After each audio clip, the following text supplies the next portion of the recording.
مرمراجہ قلعہ میں اسما سلطانہ اوچی کے ساتھ آگے بڑھتے ہوئے کہتی ہیں، کانتا کارنوس کو خاموشی کے ساتھ اندر لے آؤ اور اوچی میں سلطان کو دیکھتی ہوں۔ اس کے ساتھ ہی اوچی آگے بڑھ جاتا ہے۔ اسما سلطانہ سلطان کے دیوان میں داخل ہوتی ہیں۔ سلطانہ کو دیکھ کر سلطان آگے بڑھ کر ان کے گلے ملتے ہیں اور سلطانہ کہتی ہیں، میرے بہادر بیٹے، آپ کی آمد نے سرحدوں پر امن قائم کیا ہے۔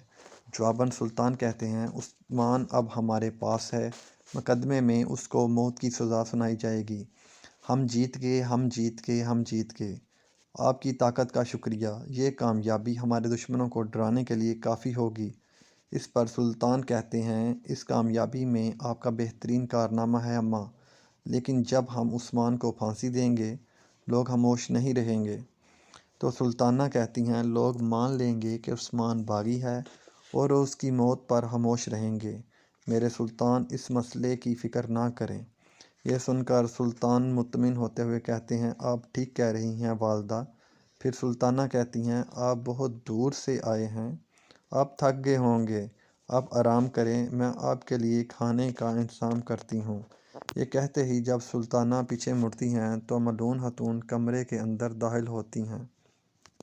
ملعون خاتون کو کمرے کے اندر آتے دیکھ کر سلطانہ کو بہت غصہ آتا ہے۔ اسمیہ سلطانہ ملعون خاتون سے کہتی ہیں، آپ کیا چاہتی ہیں؟ ملعون خاتون تو ملعون خاتون کہتی ہیں، میں نے سنا ہے آپ نے عثمان صاحب اور بالا خاتون کو قید کر رکھا ہے اور کل مقدمے کی سماعت ہوگی۔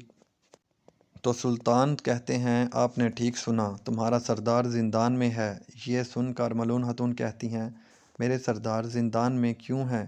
کیا میں یہ جان سکتی ہوں؟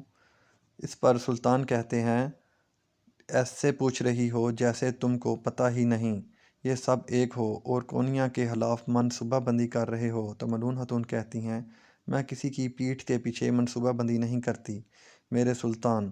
اس پر برعکس میں آنکھوں میں آنکھیں ڈال کر بات کرتی ہوں۔ تو سلطانہ کہتی ہیں، اسی وجہ سے چال چلی اور بالا نے مور چرا لی۔ یہ سن کر ملعون خاتون انجان بنتے ہوئے کہتی ہیں، میں نہیں جانتی آپ کیا بات کر رہی ہیں، میں یہاں بالا اور عثمان صاحب کے مقدمے کے بارے میں جاننے آئی ہوں۔ تو سلطان کہتے ہیں، عثمان صاحب نے چچا مسعود صاحب کو اغوا کیا۔ ملعون خاتون، آپ کو معلوم ہونا چاہیے کہ اس کی سزا کیا ہے۔ تو ملعون خاتون کہتی ہیں، بے شک میں جانتی ہوں، یہی وجہ ہے کہ آپ مجھے اجازت دیں تو میں مقدمے سے پہلے اپنے سردار کو دیکھنا چاہتی ہوں۔ یہ سن کر سلطانہ ایک دم سے بول پڑتی ہیں، ملعون خاتون، ایسا نہیں ہو سکتا۔ پھر سلطان کی جانب دیکھ کر کہتی ہیں، کیا ایسا ہی ہے نا سلطان؟ آپ جانتے ہیں کہ عثمان خطرناک ہے۔ سلطان کہتے ہیں، والدہ درست فرما رہی ہیں، آپ مقدمے سے پہلے عثمان کو نہیں دیکھ سکتی۔ سلطان کے فیصلے کے بعد سلطانہ ملعون خاتون سے کہتی ہیں، آپ نے سلطان حضرت کو سنا، آپ زندان میں نہیں جا سکتی۔ آپ سب نے مل کر ایسا کیا۔ ملعون خاتون، تم بالکل معصوم نہیں ہو، لیکن تم اپنے بچوں کی وجہ سے زندہ ہو۔